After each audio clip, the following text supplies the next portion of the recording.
ರೈತ ಬಾಂಧವರು ನಮಸ್ಕಾರಗಳು. ಇವತ್ತು ನಾನು ನಿಮಗೆ ಒಂದು ಕಡಲೆಬೇಳೆ ಒಂದು ಮಾಹಿತಿನ ಕೊಡೋಕ್ಕೆ ವಿಡಿಯೋ ಮಾಡ್ತಾಯಿದ್ದೀನಿ. ಯಾಕಪ್ಪ ಅಂದರೆ ನಾವು ಉತ್ತರ ಕರ್ನಾಟಕ ಭಾಗದ ಪ್ರಮುಖ ಬೆಳೆ ಹಿಂಗಾರಿನ ಒಂದು ಸಮಯದಲ್ಲಿ ಪ್ರಮುಖ ಬೆಳೆ ಅಂತ ಕರಿಬೋದು ಕಡಲೆನ. ಈಗ ನಾವು ಬೆಂಗಾಗ್ರಾಮ್ ಅಂತ ಕರಿತೀವಿ.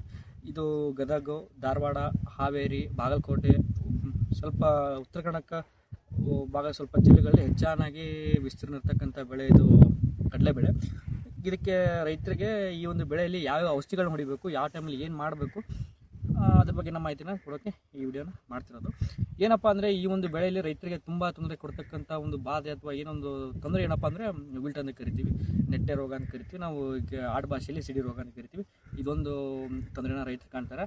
ಅದು ಬಿಟ್ಟರೆ ಇನ್ನೊಂದು ಕೀಟಗಳಂತ ಬಂದರೆ ನಿಮಗೆ ಕೊರಕ, ಕಾಯಿ ಕೊರಕ, ಹೆಲಿಕೊರಪ, ಆರ್ಮಿಜರ, ಈ ಥರ ಈ ಒಂದು ಕೀಟ ಕಾಣ್ತೀವಿ. ಅದು ಬಿಟ್ಟರೆ ಬೇರೆ ಅಷ್ಟು ಯಾವ ನಿಮಗೆ ಇಳುವರಿ ಕುಂಠಿತ ಮಾಡುವಷ್ಟು ತೊಂದರೆ ಯಾವಿಲ್ಲ. ಇವೆರಡು ರೈತರಲ್ಲಿ ಮೇಜರಾಗಿ ತೊಂದರೆ ಕೊಡ್ತಕ್ಕಂಥ ಒಂದು ಬಾಧೆಗಳು. ಇವನ್ನ ಹೆಂಗಾಗಿ ನಾವು ನಿರ್ವಹಣೆ ಮಾಡಬೇಕು, ಮತ್ತು ಆಲ್ಮೋಸ್ಟ್ ಏನು ಮಾಡ್ತಾರೆ ರೈತರು, ಈ ಒಂದು ಬೆಳೆಗೆ 90 ದಿವಸ ಹೆಚ್ಚು ಕಡಿಮೆ 2.5-3 ತಿಂಗಳ ಬೆಳೆಯಲ್ಲಿ 3 ಟೈಪು ಅಲ್ಲ 3 ಸರ್ತಿ ನೀವು ಸ್ಪ್ರೇ ಮಾಡ್ತೀರ. ಯಾವ್ಯಾವ ಸಮಯದಲ್ಲಿ ಯಾವ ಸ್ಟೇಜಲ್ಲಿ ಯಾವ್ಯಾವ ಥರ ಟಾನಿಕ್ಗಳನ್ನ ನಾವು ಗಿಡಗಳಿಗೆ ಕೊಡಬೇಕು, ಯಾವ ಔಷಧಿನ ನಾವು ಗಿಡಗಳಿಗೆ ಕೊಡಬೇಕು ಅನ್ನೋ ಬಗ್ಗೆ ನಮ್ಮ ಮಾಹಿತಿನ ಈ ವಿಡಿಯೋ ಮೂಲಕ ನಿಮ್ಗೆ ತಿಳಿಸ್ಕೊಡ್ತೀನಿ. ಮೊದಲೇದಾಗಿ ಈಗಿನ ಸಂದರ್ಭದಲ್ಲಿ ಏನಾಗಿದೆ ಅಂದ್ರಪ್ಪ, ಈಗ ಬೆಳೆ ಒಂದು 15-20 ದಿವಸದ ಬೆಳೆ ಇದ್ದಾವೆ.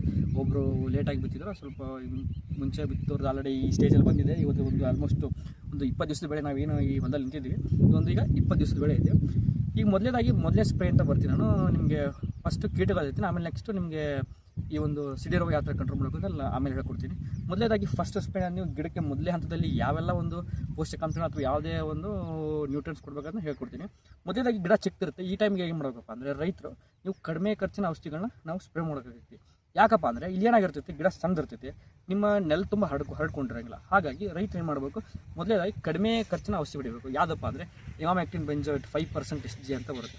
ಇದಕ್ಕೆ ರೈತರು ಆಡು ಭಾಷೆ ಅಂತಾರೆ, ಶಾವಿಗೆ ಅಂತಾರೆ. ಯಾಕೆ ನೀವು ಹೊಡಿಬೇಕಪ್ಪ ಅಂದರೆ ಇದು ನೋಡಿದಾಗ ಏನಾಗುತ್ತೆ, ನಿಮ್ಗೆ ಖರ್ಚು ಕಡಿಮೆ ಆಗ್ತೈತಿ. ನೀವು ಬೇರೆ ಒಂದು ಔಷಧಿಗಳನ್ನ ಹೊಡೆದಾಗ ಈ ಒಂದು ಔಷಧಿಯ ಬೆಲೆ ನಿಮಗೆ ಕಡಿಮೆ ಆಗ್ತೈತೆ. ಹಾಗಾಗಿ 5% SG ಇದನ್ನ ಹೊಡೆದಾಗ ಏನಾಗ್ತೈತಿ, ಹುಳಗಳ ಸಂಖ್ಯೆ ಕೂಡ ಕಡಿಮೆ ಆಗ್ತದೆ, ಮತ್ತು ಗಿಡಗಳ ಒಂದು ಗಾತ್ರ ಕೂಡ ಚಿಕ್ಕದ ಇರೋದು ಹೊಡೆದಾಗ ಏನಾಗ್ತೈತಿ, ನಿಮಗೆ ಖರ್ಚು ಕಡಿಮೆ ಆಗ್ತೈತಿ. ಮತ್ತು ಇನ್ನು ನೆಕ್ಸ್ಟ್ ಅದಾದಮೇಲೆ ಟಾನಿಕ್ ಯಾವ್ದು ಬರ್ಸ್ಬೇಕಪ್ಪ ಅಂದರೆ ಈಗ ಏನು ಮಾಡಬೇಕಪ್ಪ ಅಂದರೆ ಗಿಡ ಈಗ ಇನ್ನು ಹುಟ್ಟುವ ಹಂತದಲ್ಲಿ ಇರ್ತೈತೆ, ಸ್ಟಾರ್ಟಿಂಗ್ ಹಂತದಲ್ಲಿ ಇರ್ತದೆ. ಇದಕ್ಕೆ ಮಾಡಬೇಕು, ನೀವು ಎಲ್ಲ ಥರ ನ್ಯೂಟ್ರಿಯೆಂಟ್ಸ್ ಕೊಟ್ಟರು ಏನು ತೊಂದರೆ ಆಗಲ್ಲ. ಮೇಜರಾಗಿ ನೈಟ್ರೋಜನ್ ಮತ್ತು ಫಾಸ್ಫರಸ್ ಇರ್ತಕ್ಕಂಥ ಒಂದು ನ್ಯೂಟ್ರಿಯೆಂಟ್ಸ್ನ ಕೊಡಬೇಕಾಗ್ತೈತೆ. ಇವು ಉದಾಹರಣೆಗೆ 28 ಅಂತ ಬರುತ್ತೆ, ಅದನ್ನು ಕೊಡ್ಬೋದು. ಅದು ಬಿಟ್ಟರೆ ನೀವು ನೈಟ್ರೋಜನ್ ಮತ್ತು ಫಾಸ್ಫರಸ್ ಆ ಥರ ಯೂರಿಯಾ, ಇದು ನ್ಯಾನೋ DAP, ನ್ಯಾನೋ ಯೂರಿಯಾ, ಈ ಥರ ಔಷಧಿಗಳನ್ನ ಸ್ಪ್ರೇ ಮಾಡೋಕೆ. ಅದು ಬೇಡಪ್ಪ ಅಂದರೆ ನೀವು ಏನು ಮಾಡ್ಕೋಬೋದು, ಸೀಡ್ ಎಕ್ಸ್ಟ್ರಾಕ್ಟ್, ಸಮುದ್ರ ಪಾಚಿ ಅಂತ ಏನು ಕರಿತೀವಿ, ಈ ಸಮುದ್ರ ಪಾಚಿನ ನೀವು ಸ್ಪ್ರೇ ಮಾಡ್ಬೋದು. ಅದು ಬಿಟ್ಟರೆ ಜಿಬ್ರಾಲಿಕ್ ಆ್ಯಸಿಡ್ ಇದೇ ಮಾಡಿದ್ರೆ ಸೆಲ್ ಡಿವಿಷನ್ ಮಾಡಿ ನಿಮಗೆ ಕೊಂಬೆಗಳನ್ನ ಮತ್ತು ಗಿಡಗಳ ಹೈಟ್ನ ಜಾಸ್ತಿ ಮಾಡ್ತೈತೆ, ಅದನ್ನು ಸ್ಪ್ರೇ ಮಾಡ್ಬೋದು. ಬಿಟ್ಟರೆ ಹ್ಯೂಮಿಕ್ ಆ್ಯಸಿಡು, ಅಮೈನೋ ಆ್ಯಸಿಡ್ ಮತ್ತು ಫುಲ್ವಿಕ್ ಆ್ಯಸಿಡ್, ಈ ಥರ ಒಂದು ಔಷಧಿಗಳನ್ನ ಹೊಂದಿರತಕ್ಕಂಥ ಪ್ರೊಡಕ್ಟ್ಸ್ ಯಾವ ಇರ್ತಾರೆ ಅದನ್ನು ನೀವು ಸ್ಪ್ರೇ ಮಾಡ್ಬೋದು. ಇಷ್ಟಾಗುತ್ತೆ. ಅದಾದಮೇಲೆ ನೀವು 2ನೇ ಹಂತಕ್ಕೆ ಹೋಗ್ತಾರೆ. 2ನೇ ಹಂತದಲ್ಲಿ ಏನಾಗುತ್ತೆ, 20 ದಿವಸ ಮೊದಲೇ ಹಂತ ಸ್ಪ್ರೇ ಮಾಡ್ತಾರೆ. ನೆಕ್ಸ್ಟ್ 2ನೇ ಹಂತ ಗಿಡನ ಬಿತ್ತಾಗಿಂತ 20 ದಿವಸ ಅದಾದಮೇಲೆ ಸ್ಪ್ರೇ ಮಾಡಿ, ಮತ್ತು 20 ದಿವಸ ಗ್ಯಾಪ್ 40 ದಿವಸ. 40 ದಿವಸಕ್ಕೆ ಯಾವ ಥರ ನೀವು ಇದನ್ನು ಸ್ಪ್ರೇ ಮಾಡೋಕ್ಕಾಗುತ್ತಪ್ಪ ಅಂದರೆ, ನೀವು ಇಲ್ಲಿ ಸ್ವಲ್ಪ ಗಿಡ ಎಲ್ಲ ಚೆನ್ನಾಗಿ ಬಂದಿರ್ತೈತೆ, ಹೂ ಕಾಣ್ತಾ ಇರ್ತಾವೆ, ಒಂದು ಕಡೆ ಹೂ ಸೆಟ್ಟಿಂಗ್ ಜಾಸ್ತಿ ಇರ್ತಾವೆ. ಅಂತಲೇ ಮಾಡೋಕೆ ನಿಮಗೆ ಹೂ ಸೆಟ್ಟಿಂಗ್ ಜಾಸ್ತಿ ಬೇಕು. ಹೂ ಸೆಟ್ಟಿಂಗ್ ಜಾಸ್ತಿ ಬೇಕಪ್ಪ ಅಂದರೆ ನಾವು ಯಾವ ಥರ ಪೋಷಕಾಂಶಗಳು, ಯಾವ ಥರ ಔಷಧಿಗಳನ್ನ ಗಿಡ ಕೊಡಬೇಕಪ್ಪ ಅಂದರೆ, ಮೊದಲೇದಾಗಿ ಇಲ್ಲಿ ಫಾಸ್ಫರಸ್ ನಾವು ಜಾಸ್ತಿ ಕೊಡಬೇಕಾಗ್ತೈತಿ. ನಾವು ಯಾವ ಥರ ಫಾಸ್ಫರಸ್ ಅಥವಾ ಫಾಸ್ಫರಸ್ ಕಂಟೆಂಟ್ ಇರ್ತಕ್ಕಂಥ ಅಲ್ಲ ಅಮೈನೋ ಆ್ಯಸಿಡ್ ಇರ್ತಕ್ಕಂಥ ಕಂಟೆಂಟ್ಸ್ ಕೊಡ್ತೀವಿ, ಅವಾಗ ನಮ್ಮ ಹೂ ಸೆಟ್ಟಿಂಗು ಚೆನ್ನಾಗಿ ಬರ್ತೈತೆ. ಈ ಟೈಮಲ್ಲಿ ನೋಡಬೇಕು, ನೀವು ಮೊದಲೇದಾಗಿ ಇಮಾಮೆಕ್ಟಿನ್ 5% ಮಾಡಿರ್ತೀರ. ಈ ಟೈಮಲ್ಲಿ ಸ್ವಲ್ಪ ನಿಮಗೆ ಗಿಡ ಇನ್ನು ಸ್ವಲ್ಪ ನಿಮಗೆ ಗಿಡ ಚೆನ್ನಾಗಿ ಬಂದಿರ್ತೈತಿ. ಆ ಟೈಮಲ್ಲಿ ಏನು ಮಾಡಬೇಕಪ್ಪ ಅಂದರೆ ನೀವು ಉದಾಹರಣೆಗೆ ಇಮಾಮೆಕ್ಟಿನ್ 1.9 SC ಅದನ್ನು ಕೂಡ ಬಳಸ್ಬೋದು. ಬಿಟ್ಟರೆ ಕ್ಲೋರಾಂಥ್ರಿನಿಪ್ರೋಲ್ ಅಂತ ಬರ್ತೈತೆ, ಅದನ್ನು ಬಳಸ್ಬೋದು. ಅಥವಾ ಸೈಕ್ಲಾನಿಲಿಪ್ರೋಲ್ ಅಂತ ಬರ್ತೈತೆ, ಅದನ್ನು ಬಳಸ್ಬೋದು. ಈ ಒಂದು ಔಷಧಿನ ಬಳಸಿದಾಗ ಏನಾಗ್ತೈತಿ ನಿಮಗೆ, ಇನ್ನೊಂದು ಟೆಟ್ರಾನಿಲಿಪ್ರೋಲ್ ಅಂತ ಬರ್ತೈತೆ. ಈ ಪ್ರೋಲ್ ಗುಂಪಲ್ಲಿ ಯಾವ ಬರ್ತೀವಿ ಬಳಸಿಗೆ ಏನಾಗ್ತೈತೆ, ನಿಮಗೆ ಔಷಧಿ ಸ್ಪ್ರೇ ಮಾಡ್ತೀರಾ, ಸ್ಪ್ರೇ ನಿಮಗೆ ಒಂದು 20 ದಿವಸಗಳ ಕಾಲ ನಿಮಗೆ ಅದು ವರ್ಕ್ ಮಾಡ್ತಿರ್ತದೆ. ಹಾಗಾಗಿ ಈ 2ನೇ ಸ್ಟೇಜ್ ಮತ್ತು 3ನೇ ಸ್ಟೇಜಲ್ಲಿ ನಾವು ಯಾವ ಥರ ಔಷಧಿ ಸ್ಪ್ರೇ ಮಾಡ್ತೀವಲ್ಲ ಅದು ತುಂಬ ಇಂಪಾರ್ಟೆಂಟಾಗಿ ವರ್ಕ್ ಆಗ್ತೈತಿ. ಸೊ ಹಾಗೆ 2ನೇ ಸ್ಟೇಜಲ್ಲಿ ಏನು ಮಾಡಬೇಕು, ಈ ಪ್ರೋಲ್ ಗ್ರೂಪಲ್ಲಿ ಬರ್ತಕ್ಕಂಥ ಸೈಕ್ಲಾನಿಲಿಪ್ರೋಲು, ಸಯಾಂಟ್ರಿನಿಪ್ರೋಲು, ಕ್ಲೋರಾಂಥ್ರಿನಿಪ್ರೋಲ್ ಈ ಒಂದು ಗ್ರೂಪು. ಅದು ಬಿಟ್ಟರೆ ಇಮಾಮೆಕ್ಟಿನ್ 1.9 SC ಇದನ್ನು ಸ್ಪ್ರೇ ಮಾಡಿ ನೀವು 20 ದಿವಸವರೆಗೆ ಕಂಟ್ರೋಲ್ ಮಾಡ್ಬೋದು. ಇನ್ನೊಂದೇನಪ್ಪ ಅಂದರೆ ನಿಮ್ಮ ಹೂ ಸೆಟ್ಟು ಸ್ವಲ್ಪ ಇಳುವರಿ ಜಾಸ್ತಿ ಮಾಡಬೇಕಾಗ್ತೈತೆ. ಇಳುವರಿ ಜಾಸ್ತಿ ಮಾಡೋಕೆ ಏನು ಮಾಡಬೇಕಪ್ಪ ಅಂದರೆ ಮೈಕ್ರೋ ನ್ಯೂಟ್ರಿಯೆಂಟ್ಸ್, ಎಲ್ಲ ಥರ ಅಂತ ಮೈಕ್ರೋ ನ್ಯೂಟ್ರಿಯೆಂಟ್ಸ್, ಚಿಲೇಟೆಡ್ ಮೈಕ್ರೋ ನ್ಯೂಟ್ರಿಯೆಂಟ್ಸ್ನ ನೀವು ಸ್ಪ್ರೇ ಮಾಡಬೇಕು. ಈ ಸ್ಪ್ರೇ ಮಾಡೋಕೆ ಏನಾಗ್ತೈತಿ, ಗಿಡಗಳಿಗೆ ನಿಮ್ಮ ಮಣ್ಣಲ್ಲಿ ಯಾವ ಒಂದು ಪೋಷಕಾಂಶಗಳ ಕೊರತೆ ಕಡಿಮೆ ಇರುತ್ತೆ, ಆ ಪೋಷಕಾಂಶಗಳು ಇಲ್ಲಿ ನೀವು ಈ ಸ್ಪ್ರೇ ಮುಖಾಂತರ ಗಿಡಕ್ಕೆ ಸಿಗ್ತೈತಿ, ಅವಾಗ ಹೂ ಸೆಟ್ಟಿಂಗ್ ಜಾಸ್ತಿ ಆಗ್ತೈತಿ. ಉದಾಹರಣೆಗೆ ಜಿಂಕು, ಕ್ಯಾಲ್ಸಿಯಮು, ಮ್ಯಾಗ್ನೀಸಿಯಮು, ಬೋರಾನು ಈ ಥರ ಇರ್ತಕ್ಕಂಥ ಒಂದು ಮೈಕ್ರೋನ್ಯೂಟ್ರಿಯೆಂಟ್ಸ್ ಸೂಕ್ಷ್ಮ ಪೋಷಕಾಂಶಗಳು ಇರ್ತಕ್ಕಂಥ ಒಂದು ಔಷಧಿ ಸ್ಪ್ರೇ ಮಾಡಿದಾಗ ಇಳುವರಿ ಜಾಸ್ತಿ ಆಗ್ತದೆ. ಅದಾದಮೇಲೆ ಅಮೈನೋ ಆ್ಯಸಿಡ್ಸ್ ಅಂತ ಕರಿತೀವಿ. ಅಮೈನೋ ಆ್ಯಸಿಡ್ಸ್ ಇಂದ ಕೂಡ ನೀವು ಇಳುವರಿ ಜಾಸ್ತಿ ಮಾಡ್ಬೋದು. ಬಿಟ್ಟರೆ ಫಿಶ್ ಆಯಿಲ್ ಅಂತ ಬರ್ತದೆ, ಅದನ್ನು ಕೂಡ ಮಾಡ್ಬೋದು. ಇದು 2ನೇ ಸ್ಪ್ರೇ ಇದು ಮಾಡ್ಕೋಬೇಕಾಗ್ತದೆ. 3ನೇ ಸ್ಪ್ರೇ ಕೂಡ ಸೇಮ್ ನೀವು 2ನೇ ಸ್ಪ್ರೇ ಏನು ಔಷಧಿಗಳು ಬಳಸ್ತೀರಾ ಅವ್ನು ಬಳಸಬೇಕು. ಬಟ್ ಇಲ್ಲಿ ನಾವು ಪೋಷಕಾಂಶಗಳು ಅಥವಾ ನ್ಯೂಟ್ರಿಯೆಂಟ್ ಏನು ಕೊಡ್ತೀವೋ ಅದು ಸ್ವಲ್ಪ ಚೇಂಜ್ ಆಗ್ತೈತೆ. ಆ ಟೈಮಲ್ಲಿ ಏನು ಮಾಡ್ಬೇಕಪ್ಪ ಅಂದರೆ ರೈತರು ಬಯೋ ಪೊಟ್ಯಾಷಿಯಂ ಸಿಗ್ತದೆ, ಪೊಟ್ಯಾಶ್ ಡಿರೈವ್ಡ್ ಫ್ರಮ್ ರೋಡೋಫೈಟ್ಸ್ ಅಂತ ಸಿಗುತ್ತೆ, ಅದು ಸ್ಪ್ರೇ ಮಾಡ್ಬೋದು. ಅದು ಬಿಟ್ಟರೆ 0050 ಯಾವ ಒಂದು ನ್ಯೂಟ್ರಿಯೆಂಟಲ್ಲಿ ನಮಗೆ ಪೊಟ್ಯಾಶ್ ಅಂಶ ಜಾಸ್ತಿ ಇರುತ್ತೆ. ಪೊಟ್ಯಾಶ್ ಅಂಶ ಎಷ್ಟು ನಾವು ಲಾಸ್ಟ್ ಅಥವಾ 3ನೇ ಸ್ಪ್ರೇಯಲ್ಲಿ ಕೊಡ್ತೀವಿ ಅವಾಗ ಏನಾಗ್ತದೆ, ಕಾಳುಗಳ ಗಾತ್ರ ಜಾಸ್ತಿ ಆಗ್ತೈತೆ, ಇಳುವರಿ ಕೂಡ ಜಾಸ್ತಿ ಆಗ್ತೈತೆ, ತೂಕ ಜಾಸ್ತಿ ಬರ್ತೈತೆ, ನಿಮ್ಮ ಕ್ವಾಲಿಟಿ ಕೂಡ ಹೆಚ್ಚಾಗ್ತೈತೆ.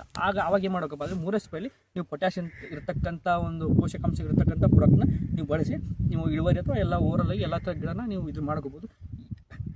ಹಂತವಾಗಿ ಗಿಡಕ್ಕೆ ಯಾವ್ದು ಬೇಕೋ ಅದನ್ನು ಕೊಟ್ಟಾಗ ಏನಾಗ್ತೈತಿ ನಿಮಗೆ ಒಳ್ಳೆ ಇಳುವರಿನ ಕಾಣ್ಬೋದು. ಆಯಿತು, ಇದಿಷ್ಟು ನಿಮಗೆ ಇಳುವರಿ ಮತ್ತು ಕೀಟ ಮತ್ತು ಗಿಡ ಡೆವಲಪ್ಮೆಂಟ್ ಬಗ್ಗೆ ಹೇಳಿದೆ. ಇನ್ನೊಂದು ಏನಪ್ಪ ಅಂದರೆ ನೆಕ್ಸ್ಟ್ ನಿಮಗೆ ಇದ್ರ ಬಗ್ಗೆ ಯಾವುದು ನೆಟ್ಟೆ ರೋಗ, ನಾವು ಸಿಡಿ ಅಂತ ಕರಿತೀವಿ, ಆಡು ಭಾಷೆಯಲ್ಲಿ ರೈತರ ನಂತರ ಸಿಡಿ ರೋಗ ಅಂತ ಕರಿತಾರೆ. ಸಿಡಿ ರೋಗ ಯಾವಾಗ ಬರುತ್ತಪ್ಪ ಅಂದರೆ ನೀವು ಒಂದು ಹೂವು ಆಯಿತು ನೆಕ್ಸ್ಟ್ ಹಂತದಲ್ಲಿ ಏನು ಬರ್ತದೆ, ಬಂದು ಹೊಲದಲ್ಲಿ ಒಂದು ಸೈಡ್ ಆಗ್ತದೆ ಫುಲ್ಲೆಲ್ಲ ಒಣಗ್ಕೊಂತ ಹೋಗಿ ಗಿಡ ಖಾಲಿಯಾಗಿ ನಿಂತ್ಕೊಂಡ್ಬಿಡ್ತೈತಿ. ಹೂವು ಇರಲ್ಲ, ಏನು ಕಾಯ್ದು ಕೂಡ ಅಲ್ಲಿ ಒಣಗಿರ್ತೈತಿ. ಏನೋ ಅಷ್ಟು ನಿಮಗೆ ರೈತರಿಗೆ ಲಾಸ್ ಇಳುವರಿ ಇರಲ್ಲ, ಏನಿರಲ್ಲ, ಫುಲ್ ಗಿಡ ಒಣಗಿಬಿಡುತ್ತೆ, ವಿಲ್ಟ್ ಅಂತ ಕರಿತೀವಿ. ಇದಕ್ಕೆ ಏನು ಮಾಡೋಕ್ಕಪ್ಪ ಅಂದರೆ ನೀವು ಮೊದಲನೇದಾಗಿ ಏನು ಮಾಡಬೇಕು, ರೈತರು ನಾವು ಬೀಜೋಪಚಾರದಲ್ಲಿ ಈ ಒಂದು ರೋಗನ ಕಂಟ್ರೋಲ್ ಮಾಡಬೇಕು. ಇದು ಮಣ್ಣಲ್ಲಿರ್ತಕ್ಕಂಥ ಒಂದು ಶಿಲೀಂಧ್ರದಿಂದ ಬರ್ತಕ್ಕಂಥ ರೋಗವಾಗಿ ಇರುತ್ತೆ. ಹಾಗಾಗಿ ಮೊದಲನೇದಾಗಿ ನೀವು ಮಾಡಬೇಕು ಬೀಜೋಪಚಾರದಲ್ಲೇ ಇದನ್ನ ಕಂಟ್ರೋಲ್ ಮಾಡಬೇಕು. ಉದಾಹರಣೆಗೆ ನಾವು ಬೀಜೋಪಚಾರಕ್ಕೆ ಜೈವಿಕ ಒಂದು ಶಿಲೀನಾಶಕಗಳನ್ನ ಉಪಯೋಗಿಸಿ ಟ್ರೈಕೋಡರ್ಮಾ, ಸೂಡೋಮೋನಾಸ್ ಇವನ್ನ ಬೀಜೋಪಚಾರ ಮಾಡ್ಕೋಬೋದು. ನಿಮ್ಗೆ ಏನಾದರೂ ಅದು ಆಗಿಲ್ಲಪ್ಪ ಅಂದರೆ ಕಾರ್ಬನ್ಡೈಸಮ್ ಮತ್ತು ಮ್ಯಾಂಕೋಸಿಬ್ ಇರ್ತಕ್ಕಂಥ ಒಂದು ಟೆಕ್ನಿಕಲ್ ಇರ್ತಕ್ಕಂಥ ಔಷಧಿನ ನೀವು ಬೀಜೋಪಚಾರ ಮಾಡಿದ್ರೆ ನಿಮಗೆ ಕಡೆವರೆಗೂ ಅದು ನಿಮಗೆ ಯಾವುದೇ ಥರ ಸಿಡಿ ರೋಗನ ಕಂಟ್ರೋಲ್ ಮಾಡ್ತೈತಿ. ಅದಾದಮೇಲೆ ಇನ್ ಕೇಸ್ ಅದೇನು ಕಂಟ್ರೋಲ್ ಆಗಿಲ್ಲಪ್ಪ ಅಂದರೆ ನೆಕ್ಸ್ಟ್ ಏನು ಮಾಡ್ಬೋದು, ಆವಾಗೇನು ಏನು ಮಾಡೋಕ್ಕಾಗಿಲ್ಲ, ನಾವು ಆಲ್ರೆಡಿ ಬಿತ್ತಿಬಿಟ್ಟಿದ್ದೀವಿ, ಬೀಜೋಪಚಾರ ಮಾಡೋಕ್ಕಾಗಿಲ್ಲ, ಈಗ ನೆಕ್ಸ್ಟ್ ಬೆಳೆಸ್ಬಿಟ್ಟಿವಿ, ಏನು ಮಾಡಬೇಕು? ಆ ಟೈಮಲ್ಲಿ ಏನು ಮಾಡೋಕ್ಕಪ್ಪ ಅಂದರೆ 2ನೇ ಸ್ಪ್ರೇ ನೀವು ಮಾಡಬೇಕು. COC ಮತ್ತು ಪ್ಲಾಂಟೋಮೈಸಿನ್ ಆ ಥರನ ಸ್ಪ್ರೇ ಮಾಡ್ಕೋಬೋದು. ಬಿಟ್ಟರೆ ಅಜಾಕ್ಸ್ಟ್ರೋಬಿನು ಮತ್ತು ಡೈಫೆನ್ಕೋನಸು ಅದನ್ನು ಸ್ಪ್ರೇ ಮಾಡ್ಕೋಬೇಕು. ಬಿಟ್ಟರೆ ಕಾರ್ಬನ್ಡೈಸಮ್, ಮ್ಯಾಂಕೋಸಿಬ್ ಈ ಒಂದು ಔಷಧಿಗಳನ್ನ ನೀವು ಸ್ಪ್ರೇ ಮಾಡಿ ಆ ಒಂದು ರೋಗನ ಅದು ಬರೋಕ್ಕಿಂತ ಮುಂಚೆ ಸ್ಪ್ರೇ ಮಾಡ್ಕೋಬೇಕು. ರೈತರು ಏನು ಮಾಡ್ತಾರೆ, ಬಂದಮೇಲೆ ನಮ್ಮ ಆಲ್ರೆಡಿ ಹೊಲದಾಗ ಸಿಡಿ ಬಂದುಬಿಡುತ್ತೆ, ಈಗ ಔಷಧಿ ಹೊಡಿತೀವಿ ಅಂದರೆ ಅದಾಗಲ್ಲ. ಮೊದಲೇದಾಗಿ ನಾವು ಸಿಡಿ ಬರೋಕ್ಕಿಂತ ಮುಂಚೆ ನೀವು 2ನೇ ಸ್ಪ್ರೇ ಮಾಡ್ತಿರ್ತಾರೆ, 45 ದಿವಸದಲ್ಲಿ ಏನು ಸ್ಪ್ರೇ ಮಾಡ್ತಿರ್ತಾರೆ ಆ ಸ್ಪ್ರೇಯಲ್ಲಿ ಯಾವ ಔಷಧಿ ಹೇಳಿದ್ನಲ್ಲ ಈ ಒಂದು ಔಷಧಿಯಲ್ಲಿ ಯಾವುದೇ ಒಂದು ನೀವು ಪಾಲಿಸಿದ್ರೆ ನಿಮಗೆ ಈ ಒಂದು ಸಿಡಿ ರೋಗ ನಾವು ಕಂಟ್ರೋಲ್ ಮಾಡಿ ನೀವೊಂದು ನಿಮ್ಮ ಬೆಳೆನ ಉಳಿಸ್ಕೋಬೋದು ಅಂತ ನಾನು ಇಷ್ಟು ಮಾಹಿತಿನ ಕೊಡ್ತೀನಿ. ಮತ್ತು ಇನ್ನೊಂದು ಏನಪ್ಪ ಅಂದರೆ ಎಲ್ಲ ಔಷಧಿ 100% ಆಗಿ ಕೆಲಸ ಮಾಡುತ್ತೆ ಅಂತ ಹೇಳೋ ತಕ್ಕ ಮಟ್ಟಿಗೆ ನಿಮ್ಮ ಬೆಳೆನ ಉಳಿಸ್ಕೋಬೋದು, ಅಷ್ಟು ಮಾತ್ರ ನಾವು ಮಾಡೋಕ್ಕೆ ಸಾಧ್ಯ. ಇಷ್ಟು ಈ ಒಂದು ಇದ್ರ ಬಗ್ಗೆ ಮಾಹಿತಿನ ಕೊಟ್ಟಿದ್ದೀನಿ. ಇನ್ನೇನು ಮಾಹಿತಿ ಬೇಕು ನಾನು ನಂಬರ್ ಹಾಕಿರ್ತೀನಿ ಕೆಳಗಡೆ, ಅದಕ್ಕೆ ನೀವು ಕಾಂಟ್ಯಾಕ್ಟ್ ಮಾಡ್ಬೋದು. ಅದ್ರ ಬಗ್ಗೆ ಮಾಹಿತಿ ಕೊಡೋ ಕೆಲಸ ನಾನು ಮಾಡ್ತೀನಿ. ಧನ್ಯವಾದಗಳು.